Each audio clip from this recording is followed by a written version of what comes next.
Liberty is a word that gets thrown out a lot. It's a word that has lost a lot of meaning. You can tell that by the way people use it. We use phrases like give liberty or have liberty, but we don't talk about doing liberty, like the actual act of liberation, like what it means to be liberated and to live liberty. The liberty isn't just freedom. It's something different. It's something deep down inside us that lets us know that we shouldn't bow the knee to others, that we shouldn't be forced to do things that would harm us or be against our conscience. Liberty is the ultimate act of being authentically ourselves. There are times when people lose this, often out of fear or confusion, where things are just daunting and just seem too big. And so we stop acting out of our liberty. And as we're going into the moon of the Via Creativa, it's time to remember that liberty and liberation are actions that we take. They're actions that define us and make us who we are. So let's talk about liberty and liberation today as we walk together down creations.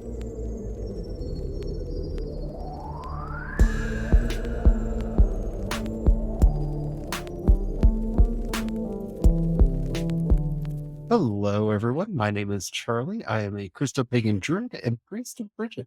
Hey everyone, my name is Brian. I'm a Christopagan Druid and sous chef to the Dagda. Today, we're going to be talking about liberty. This is not a political episode per se. Like, all life is political. Everything that you do in life is political. So don't let people gaslight you into thinking that some things are political and other things are not. Just existing is a political act. So don't fall for that. But in the Dream of an Oak Church, one of the principles that we put forward in the 3 keys to the gate, the 3 keys that really let us know and remind us that we are staying on the path that we're supposed to be walking, is the path of liberation. Because whether it's Jesus who reminds us that we're here to set the captives free and to bring relief to the oppressed, or the Buddha that reminds us that we are on the path of liberation to find our way out, or the Tua who are constantly fighting for their own freedom, we are constantly reminded that this is the path that we are on and that it is an endless struggle. But before we get into all that, if you haven't already, don't forget to like, subscribe, follow, whatever the terminology happens to be on whatever app you're listening to us on. We do 5 original Christopagan and Druid episodes Monday through Friday, and you don't want to miss a thing. We've got a lot of really cool stuff coming up, especially as we're going through our Druidcraft 101 series. All right, let's just get into it. I think liberty and liberation are the most taken for granted things in the world. They've been turned into these, I don't know what you call them, catchphrases that don't really mean anything. They're bumper sticker words. Like, we can quote like Matthew Henry and give me liberty, give me death, or patriotism. That's not a patriotic statement. That's a statement of rebellion. That's a statement of asserting your rights and liberation in the face of an oppressive state that was trying to hold them down through unfair taxation, quartering troops in people's homes, and the laundry list of offenses that British colonialization brought on the states, the ones that they weren't even able to see, like the oppression of the African Americans enslaved in the South, which only a few at that point in time had even started noticing as a problem, which is a huge moral failing on their part, or the way that we were treating the indigenous people on this continent, which again, only a few people had started to see, which again is a huge moral failing on their part. And they didn't see that liberty belonged to everyone, even though they said the words out loud. That's the problem with liberty being a slogan. Yeah, very much so. Liberty at its core is that freedom of choice and exercising that freedom of choice. To combat that very problem of liberty becoming a slogan is remembering that very essence of it being choice. Violence is violating the very essence of liberty. It's violating another's choice. So when you enslave a person to make them work for you, you have forced them to work for you. You've taken their agency away to make that choice. Same thing like things we were doing with the indigenous peoples back when the early days of the Still country, to this I day, believe, and still to this day, still to this yeah, day. still to this day, so much of that I is mean, a if violation of choice. If you don't understand one, look up blood quantum and be shocked that Yeah, this is a weird eugenics thing that we are still doing to enforce genocide on these yeah, people to this day. But also in a lot of the anti-immigrant raids, Navajo especially are being rounded up for deportation, even though you can't get much more native born American than to be a member of one of the indigenous tribes here. They were here before the rest of us were, dum dums. I think that that's where tyranny becomes a big threat for liberty. I think this is where we get into the slogan era of just taking the bite out of liberty, because it's always juxtaposed to tyranny. So, well, I mean, we don't have a tyrant. And so that makes any of these little bites against our liberty palatable to people in ways that it really shouldn't be. When you take it away from this idea of, no, I should have agency, the idea that wage labor, this entire system that we live under now of wage labor, which Abraham Lincoln referred to as wage slavery in all of his writings. Like, you won't find the phrase wage labor really in Abraham Lincoln's writing. You will find him talking about this fear he has of replacing chattel slavery with wage slavery, which is exactly what we did in this country. This idea that you have to work for someone else to make a living. That's new. That's an idea that hadn't entrenched itself at the time of the Civil War. This is a new idea. It came in nibbling at our liberties, at our freedoms, bite by bite, by bite, by bite, until we literally had to fight to get some of those liberties back. And that's how this idea of, well, we're not fighting tyrants. We need to go get the jobs in the cities and work at the factories. Oh no, now we're working 16-hour days. Yeah, that's actually where I was coming back around to. I agree entirely with what you just said, because it boils back down to, are these systems in existence to rob us of our choice, whether that is through force or through passivity? Because that's the thing, is there's two ways to lose choice, and just being passive is another one. This is why, like, when people get upset at drugs, I really wonder if the core of that is actually because pacifies an individual into giving up all their choices. It's scapegoating. Yeah, it's scapegoating. Modern life is designed to be overwhelming. When you're sitting there thinking everything feels so overwhelming, that is by design, because the more overwhelmed you are, the more likely you are to go, well, I don't have the time or energy to think about X, Y, and Z. So I'm going to let someone or something else do it. And so you give up these choices, these liberties to your employer, to your insurance companies, and that's companies, plural, because you get your home insurance, your car insurance, your health insurance, depending on how you, other things in your life, probably a couple other insurances in there as well. We start offshoring these decisions to other people. I get it. I'm not saying that you have to make every decision in your life constantly. I think that's where people get this wrong. That's where I think people really misunderstand the heart of what liberty is and what makes them so likely to want to give it up. Because it's not that you have to make decisions and make opinions about everything. It's that you need to figure out what is important to you and make sure that those are the things that you are educating yourself on, staying up on, and making sure that those are the things that you are exercising your energy into to make those things better. That's why we have professional guilds in this country that are supposed to operate in certain ways. That's why unions were created. It's not so each individual person has to worry about how they're going to negotiate over wages and hours and all of these things, but people could, through mutual aid, collectively make these decisions together through a democratic system of voting with checks and balances in it. And again, unions can go bad when too much authority, which is really the true villain in our story, is given to somebody, too much autonomy so that they do not have to respond to the actual needs of the members. We see this in the way that medical associations are supposed to work. How does a doctor get licensed? How does a nurse get licensed? How does a lawyer get licensed? This is the problem, in that we're doing policing backwards. If you really want to understand the problem with policing in America, we do it backwards.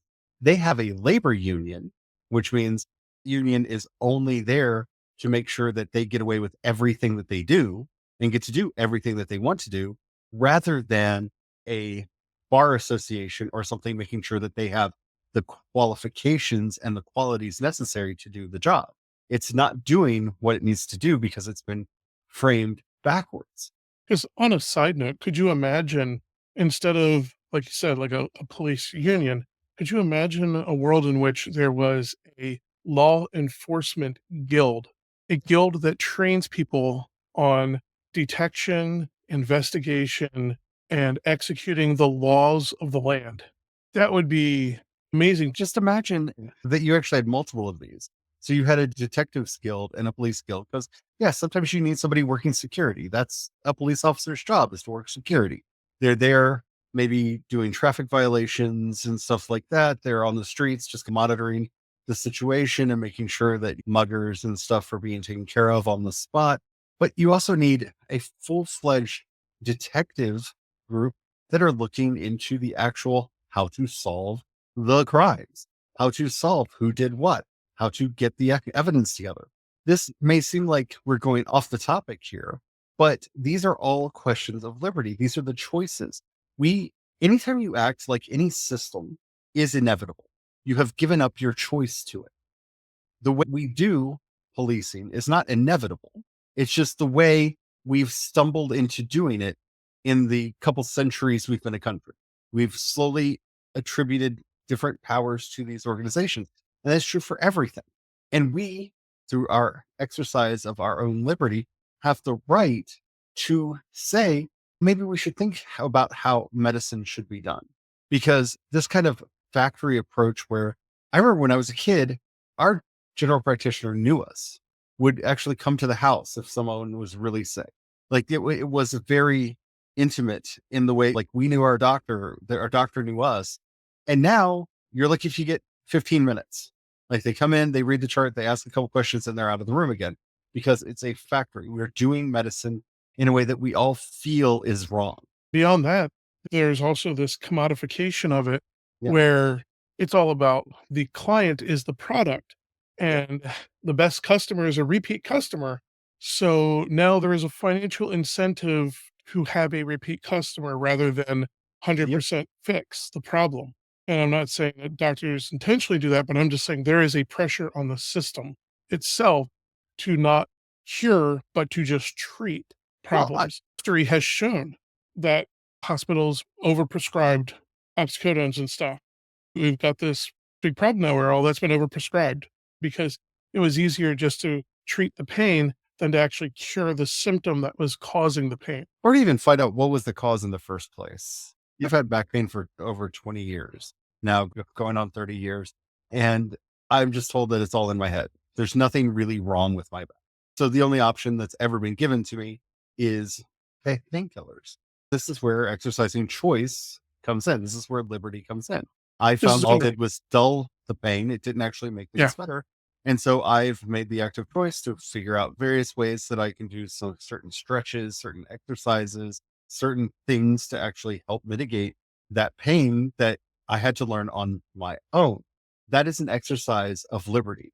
It's not being resigned to, well, the person in authority said. The last time I seriously had a conversation with my doctor about this, it was just buy yourself big bottles of ibuprofen and just eat them 6 to 8 at a time, and maybe you'll feel better. Like, that's not a solution. This is what I mean when we're saying finding these little moments that you can take some of this personal liberty back. We conform to so many ideas that we don't realize are not inevitable. And this is something that we learned in the pandemic, that we learned that we can work at home, but they don't have as much control over us, even though our productivity went up working from home. It's actually better for businesses for people to work at home, but they don't get to micromanage you. It also reduces the need to have all of the middle management in there that they want to have. So, you got to go back to the office. You've got to go back to the office, even though it's going to hurt productivity. It's going to hurt the actual aims of the company or organization in question. What we discovered is there are very few reasons that we need to actually do that, right? It's just an argument of control. But we've also ceded our liberty in that when many of us decided the local churches are not actually supplying my needs, they're not actually helping me. I'm just going into the room and the guy is talking for a while about things I don't care about and then asking for money. Because that's honestly what most church services I've been to in the last 20 years were like, right? So we decided not to go. When I say we, I mean collectively, like church attendance in this country is so down, and it's down throughout the world. But we didn't at the same time make the active choice of finding ways to fulfill those needs in other places, in other ways. And that is a sacrifice of liberty as well. This idea that, well, I can't find it there, so I guess I can't have it. No, start a book club, start a meditation group with your friends, start a coven, whatever it is that you want to do it. I think this is why paganism is really exploding right now in these times, because people have realized, oh, this is an interesting idea. It conforms to a lot of things I've already thought and believed. And it's a way for me to be a part of a community again. Because it's those little pieces of liberty that we don't notice that we're losing. Like, was going to bars to meet people back in the day a great way to do dating? No, it was not. But we ceded that to these apps that, let's be honest, their only interest is not in us finding somebody to, I don't know, hook up with, fall in love with, whatever. Their interest is keeping us on the app. That's their only interest. It's keeping us using their products so they can make more money. That's the only reason they're there. And so now we're even further apart from each other than we were before, because we're using their paradigms for how to decide who is somebody to be with, which are very shallow usually. It's like, here's a picture.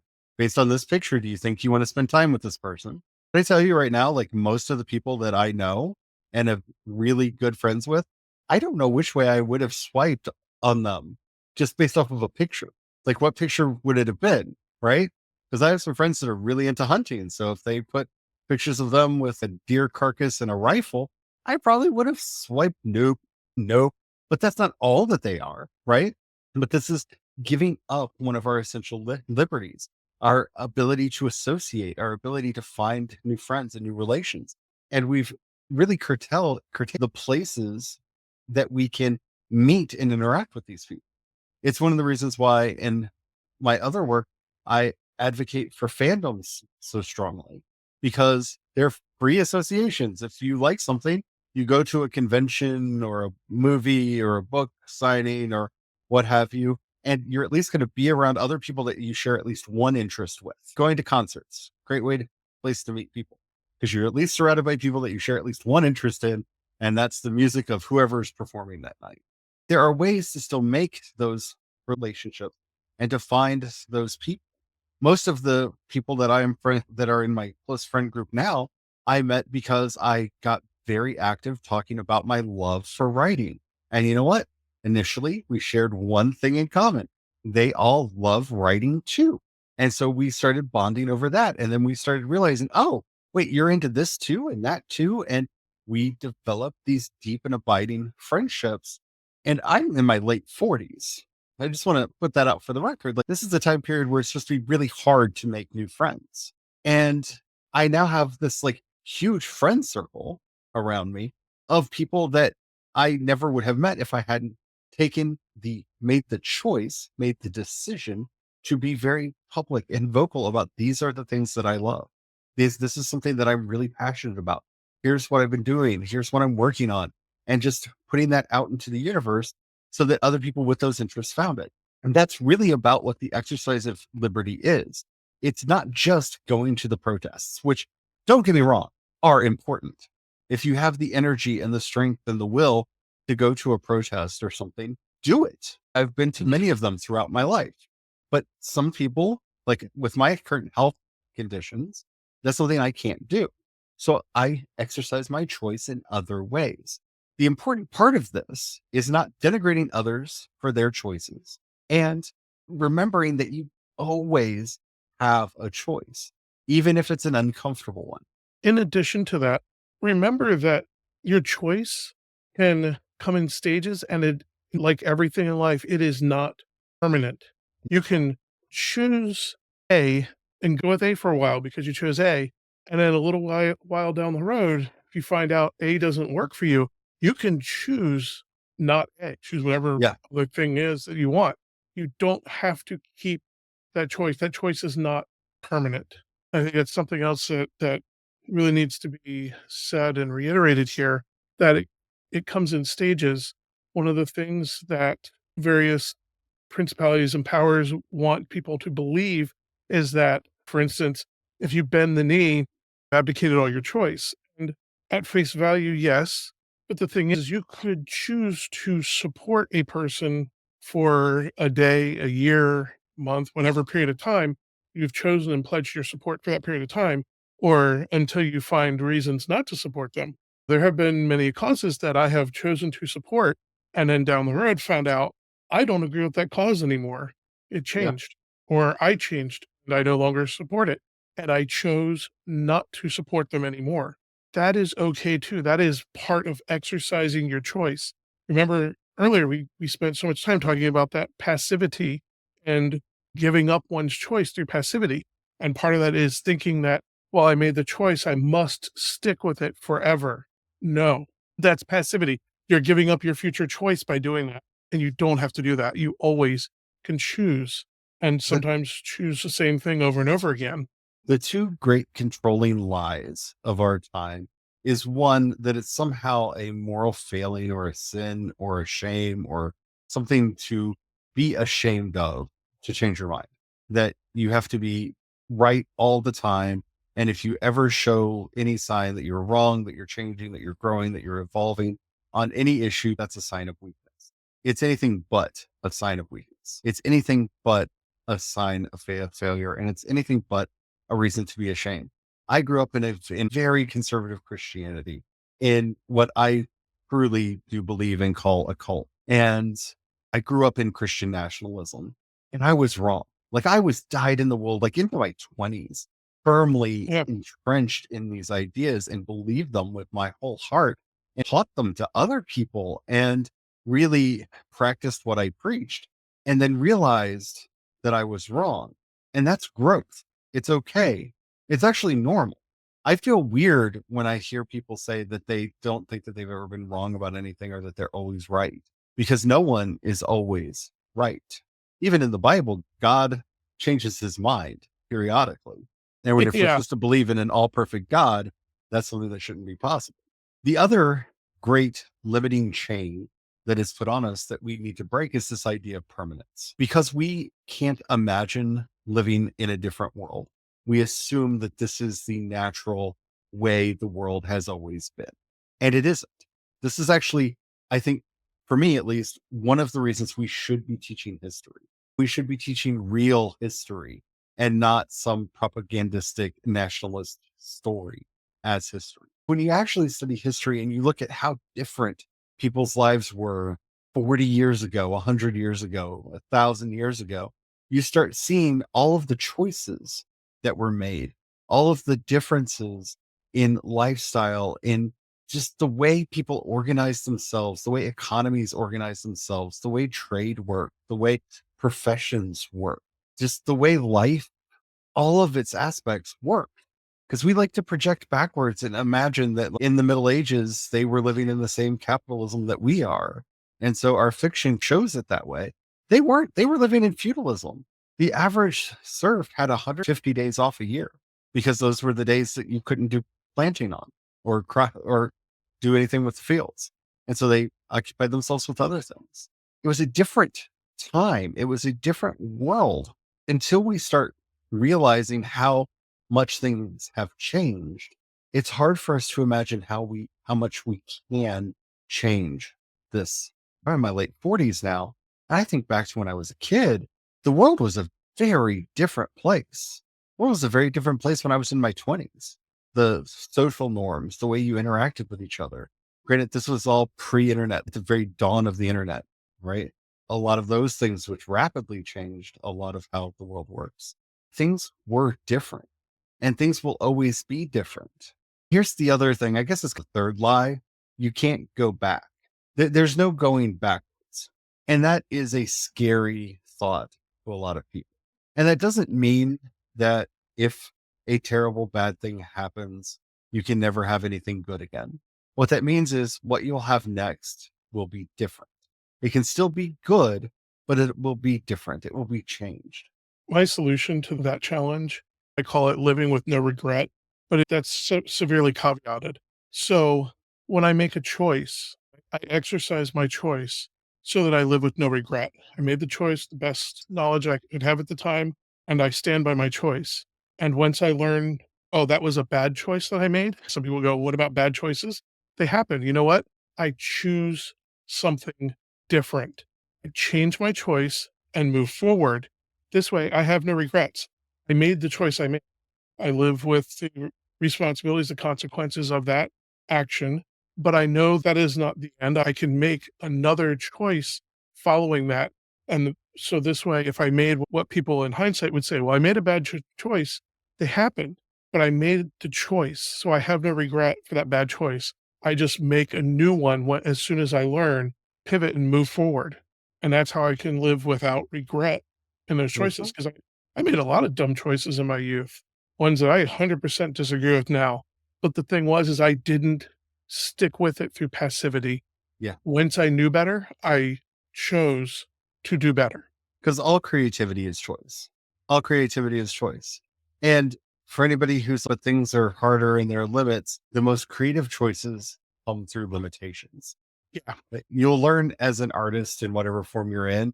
If you want to be the most creative, you have to give yourself creative restraints because it's the restraints that will push you to do some of the most amazing things.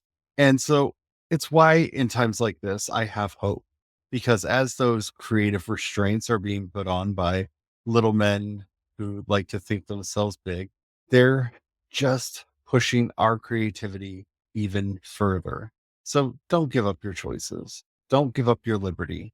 Continue to live vibrant and challenging creative lives because in the end, that's what matters. It's not how well did you obey, it's how well did you choose. I hope this episode has meant something to you. I hope that it's helped you a little bit, especially with all of the challenges that are currently going on in the world. You can see where our headspace is right now. In the comments, I would love to know some little choice that you made that made your life better. We've talked about a couple of ours in this podcast. What's a little choice that you've made that has really improved your life and made it better? Or that I you're chose going to to make make? pizza. I chose to make pizza for dinner tonight. And I'm very excited about it. Max Muller on Tasting History found Lunchroom School Pizza, the recipe.